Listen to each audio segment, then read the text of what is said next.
Porque Vlad era considerado o homem mais sombrio da história. Por que isso? Porque Vlad nasceu a lenda, através de Vlad nasceu a lenda dos vampiros, a lenda do Conde Drácula. Quem já assistiu o filme de Drácula aqui? De Conde Drácula aqui? Eu já assisti. Então veio através de Vlad. Por que veio essa lenda? Mas, enfim, ele ainda era um cara que bebia sangues humanos, ele não bebia sangues humanos. Mas Vlad era um cara super sombrio. Ele atacava na surdina da noite. Então, quando os soldados estavam todos dormindo, ele estava ali atacando, tocando fogo, empalando os homens. Então, isso era considerado, assim, terror para qualquer soldado. Qualquer inimigo tremia na base só de pensar que não podia nem dormir, que o cara estava lá atacando. Então, era considerado um terror noturno. Imagine isso, era a tática de guerra dele. Apesar de ter poucos homens, ele agia dessa forma.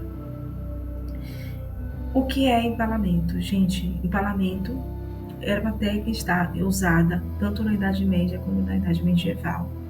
Em tempos medievais, onde o soldado enfiava a lança lá no orifício lá que saía pela boca ou no estômago da pessoa. Enfim, era uma coisa bizarra, assustadora. E Vlad não fazia só isso com os inimigos dele, não. Ele fazia com pessoas também normais, lords que eram contra ele. Ele tinha um temperamento bem difícil. E também fazia isso até mesmo com os jovens, né, ou até mesmo crianças que fossem contra ele. Isso é bizarro, muito bizarro, muito bizarro. Vamos chegar a essa conclusão aqui nos próximos capítulos, porque, digamos assim, vamos chegar na infância de Vlad. Na verdade, a infância de Vlad não foi nada fácil. Se você poder estudar a história de Vlad, você vai entender que ele foi um cara que sofreu muito, né? O pai dele foi morto pelo pai de Maomé como traidor. E ele foi criado pelo pai de Maomé, gente, lá no castelo, ele e o irmãozinho dele, pequeno, foram criados pelo pai de Maomé. Só que Vlad, na verdade, sempre foi mais esperto, sempre sabia. Então ele sabia, na verdade, que ele não era, tipo assim, mas é ter bom, do melhor, ter cama boa, ter comida boa, mas ele sabia, na verdade, que ele estava em cativeiro, que ele não podia dizer um ai, nada que fosse contra os padrões, que ele poderia ser morto a qualquer momento. Então isso estava na cabeça dele. E Maomé, por sua vez, sempre querendo se chegar a ele, porque era o único garoto da idade dele, então tinha aquela coisa assim de se chegar com o Vlad, de conhecer mais, assim, tinha aquela... Na verdade, Maomé queria ser amigo dele. E Vlad entendia, olhava para Maomé como se fosse um concorrente, um rival. Sempre olhou assim. O cara é filho do cara que matou meu pai, então ele olhava de uma forma de rivalidade. E eles cresceram assim. Maomé ficou muito amigo dele, viraram melhores amigos. E aí, com o tempo, a amizade foi ficando mais forte. Maomé nomeou ele como um príncipe. E aí ele foi lá para Valquíria e ficou como príncipe lá, governando aquele povo. Por um bom tempo. Como vocês imaginam, tá? E aí, o que aconteceu foi que ele ficou durante um bom tempo ali. Enquanto Vlad estava governando, estava passando por dificuldades, né? Porque os homens dele, na verdade, tinham poucos recursos. Ele não estava tendo muitos recursos ali, ele precisava de mais armamento, precisava melhorar a artilharia, precisava de mais homens, ele tinha poucos homens. Então aí ele começou a pedir ajuda a Maomé, através de cartas e tudo. Só que as cartas chegavam e Maomé não poderia resolver, porque Maomé também estava numa situação, digamos assim, de estratégia para conquistar a cidade de Constantinopla na época. E o que aconteceu foi que Maomé não pôde dar muita importância a Vlad. Então Vlad entendeu que ele estava se humilhando para Maomé. Ah, isso é humilhação que eu tô passando, eu tô me humilhando para esse cara não dá a mínima, ele não é meu amigo, tal, tal. Então aí foi crescendo aquela rivalidade. Por último, Maomé mandou uma carta para Vlad começar a recolher os impostos do povo e depois passar para ele, porque tudo era feito assim, como Maomé era tipo o sultão, né? Era como se fosse um rei, então de tudo que tinha que ser repassado para ele, né? Era assim. E aí o que aconteceu foi que o próprio Vlad se recusou a passar para ele aqueles impostos. E o que aconteceu foi o seguinte: como forma de rivalidade, forma assim de vingança, ele entendeu? Ele pegou aquele mensageiro ali e empalou o homem. Quando o Maomé ficou sabendo que o cara tinha empalado o cara. E Maomé ficou furioso: como é que pode? Manda um mensageiro, ele empala meus homens e tal.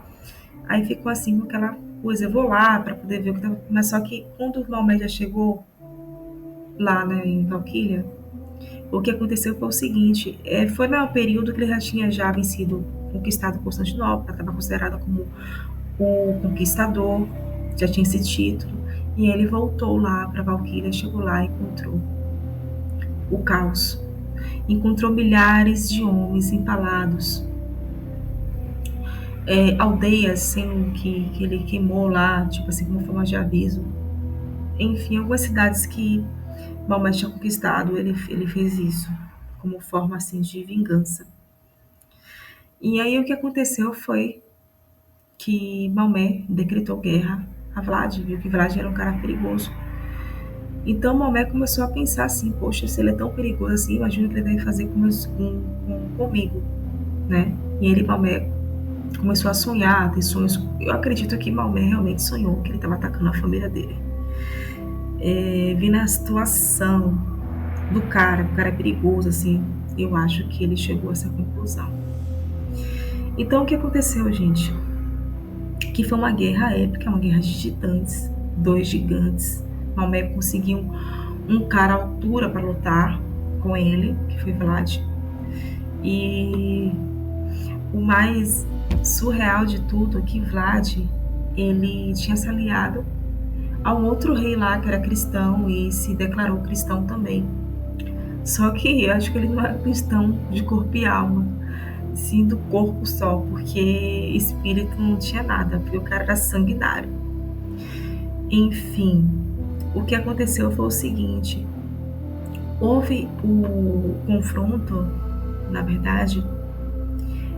Vlad teve como ambição, queria tomar o lugar de Maomé, né, e se tornar ficar no lugar de Maomé, governando e tudo. Então ele criou aquele interesse. Então não só pode ser um interesse político, não só vingança, foi vingança e interesse político ao mesmo tempo. Então ele queria derrotar Maomé.